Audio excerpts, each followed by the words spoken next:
Welcome to my channel.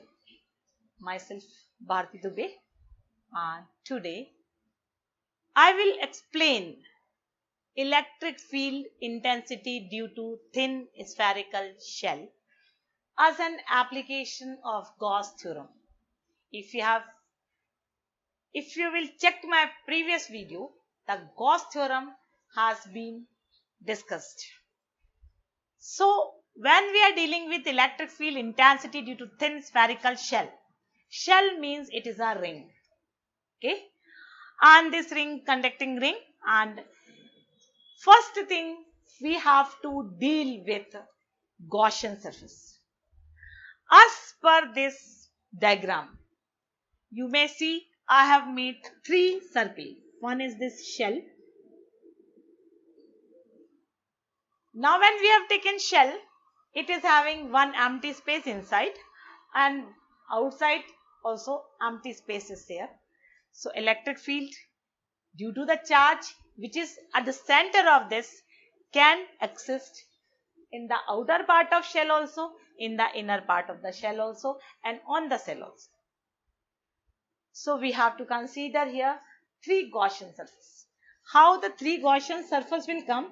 This is center O. So OP will be greater than capital R. OP will be equal to capital R and OP will be less than capital R.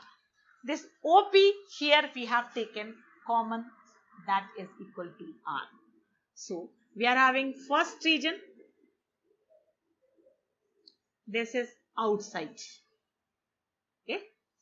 First region, this is outside, and when it is outside, we have to consider OP greater than capital R or R greater than capital R. This condition has to be satisfied.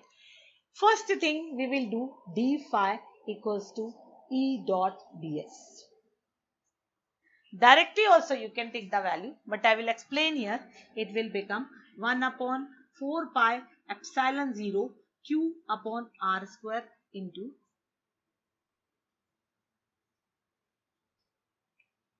E into 4 pi r square equals to 5. Because what will be the value of ds here? 4 pi square. Actually we are finding the value of E, and we are having one more concept, phi equals to q upon epsilon 0 by Gauss theorem. Is it clear? We will compare this equation number 1 and equation number 2, and on comparing the equation you will get the formula for electric field as 1 upon 4 pi epsilon 0 q upon r square. That value will be coming. This is in our first region, and from here you can see 4 pi epsilon 0 is constant, q is also constant, so our electric field becomes inversely proportional to r square, because r is variable. It is taken as radius of Gaussian surface. Then region 2.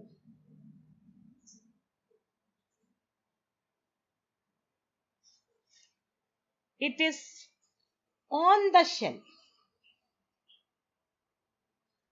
On the shell means this small r will be equal to capital R. No further changes we have to make. You can just take here d phi equals to E ds. That implies E into 4 pi capital R square equals to 5, and again phi equals to q upon epsilon 0, and when this third and fourth equations are again equated or compared, we will get the formula here, E equals to 1 upon 4 pi epsilon 0 q upon capital R square. So now you see this region which is our surface of shell, electric field will become 100% constant. Why? 1 upon 4 pi epsilon 0 constant, q constant, and the radius of shell will not change.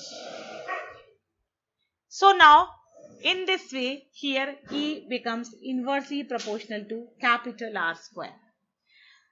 Comes in the third region. What happens in third region? Imagine what happens in third region.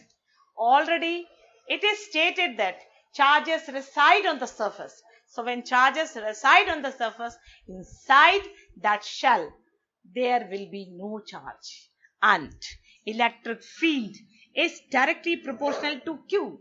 So if Q is 0, obviously E will also be 0. When we just plot a graph between our electric field and R, because electric field is also variable and R is also variable. Electric field inside it is 0, on the surface it becomes 1 upon 4 pi epsilon 0 Q upon R square. Outside it will become 1 upon 4 pi 0 Q upon R square. This R square is the radius of Gaussian surface. So just you see, when these two are variable, we can plot a graph between them. When we plot a graph, here we can mark point R. When we are marking this point R, that means that is the constant radius of the shell. And here we can imagine that this particular region, the value of E is equal to 1 upon 4 pi epsilon 0 Q upon capital R square. So this position will be constant. Clear? At R, electric field value will have a constant value. But when we go R is greater than capital R, you see the variation E inversely proportional to 1 upon R square.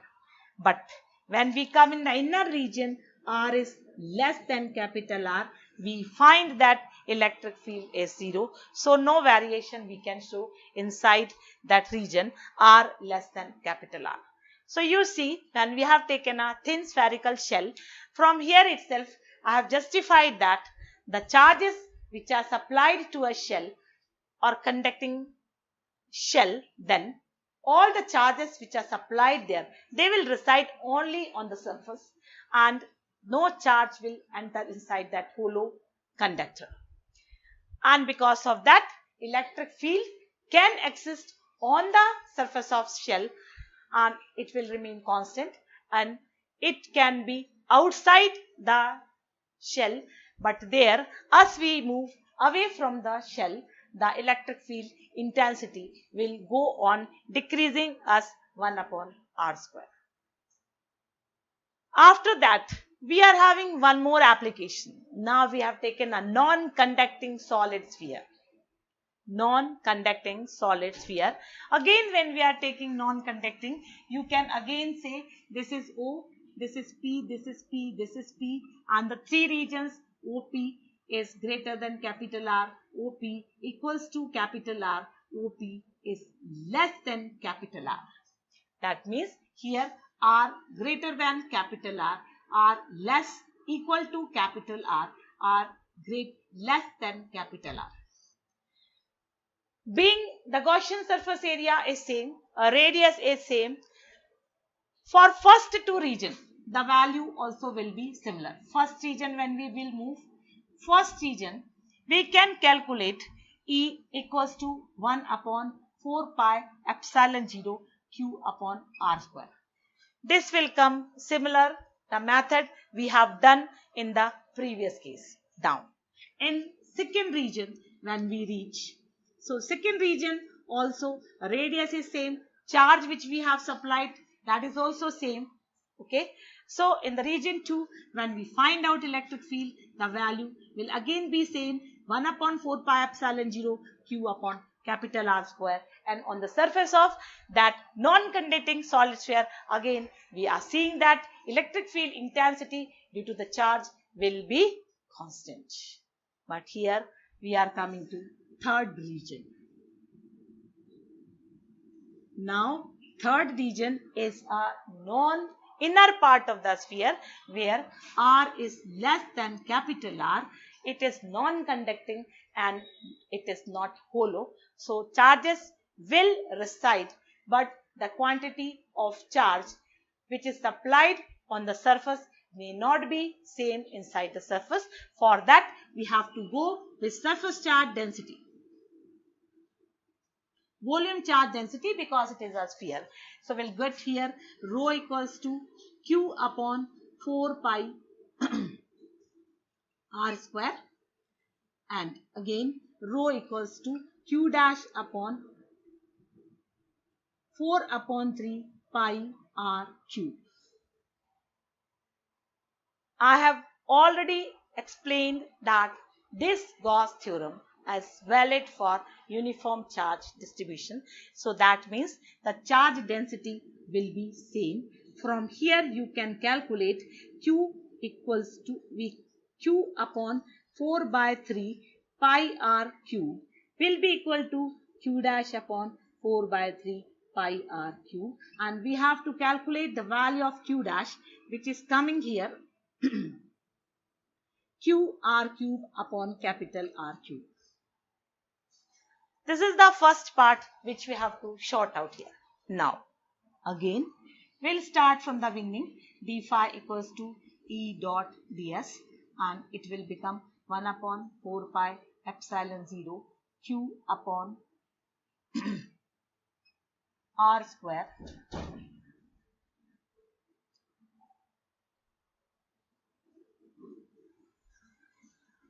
okay, EDS, and again we will put here E into 4 pi r square, and d phi equals to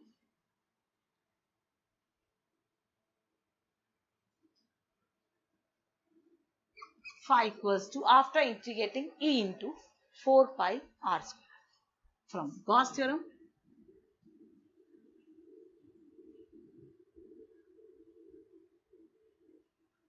Phi equals to Q upon Q dash upon R square, because now the charge which is enclosed in this region is Q dash. So you will get here and this Q dash is Q R cube upon capital R cube. We will equate the equation 3 and 4. Once we will equate the equation 3 and 4, we will get here E into 4 pi r square equals to Q r cube upon capital R cube. When we are finding the value of E, we will get here 1 upon 4 pi epsilon 0 r cube r square and Q r cube. So electric field can be equal to 1 upon 4 pi epsilon 0 r cube into Q into small r. So see, in this third region now electric field has become directly proportional to R. All other terminologies which are used here are constant. So now when we draw the graph, again electric field is variable, R is variable, R is constant, this value is constant. We will get here at this value we are getting R is equal to capital R, and here R less than capital R greater than capital R. Same concept which we have, same graph which we have taken in the first figure. Here we are getting this E already we are having, that is a constant value. Now you see, when R is less than capital R, when R is less than capital R, E has become directly proportional to capital R. So that means it will be straight line. It will show linear dependence. Outside when we go, it will be E inversely proportional to R square, E directly proportional to R, and here the value of E will become constant. From here what we can conclude? From here we can conclude, if we have taken a uniformly charged non-conducting solid sphere, obviously inside the charge inside the solid sphere, electric field shows a linear dependence, and outside it varies and falls off as r square. On the surface of that non-conducting solid sphere also, the electric field intensity will be constant. That's all for today. Thank you.